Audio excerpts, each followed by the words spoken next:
Hi అండి, welcome to lazy అమ్మాయి kitchen. ఈరోజు అరటికాయ కూర ఎలా చేయాలో చూద్దాం. ఇది చాలా సింపుల్గా ఆయిల్ లెస్గా ఉంటుంది అండ్ చాలా టేస్టీగా కూడా ఉంటుంది.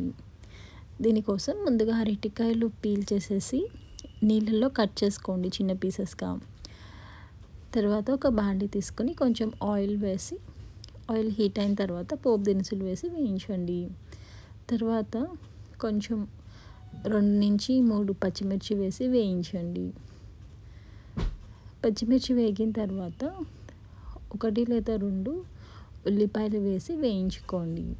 ఒక 1 మినిట్ అయిన తర్వాత మనం కట్ చేసుకున్న అరటికాయ ముక్కలు కూడా ఇందులో వేసి ఒకసారి కలుపుకోండి.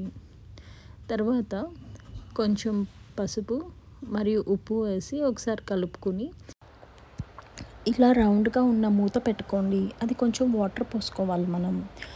దీన్ని నీళ్ళ ఆవిరి అంటారండి. ఇట్లా మనం వాటర్తో బాయిల్ చేస్తే మనకి ఈజీగా బాయిల్ అయిపోతుంది అండ్ ఆయిల్ అనేది చాలా తక్కువ పడుతుంది. సో ఇట్లా ఒక 5 నుంచి 10 మినిట్స్ ఉంచిన తర్వాత ఒకసారి తీసి మళ్ళీ కలిపేసుకోండి. మీకు ఇక్కడ ముక్కలన్నీ మగ్గిపోయి ఉంటాయి. ఒకవేళ లేదు అంటే ఇంకొక 5 మినిట్స్ ఉంచండి.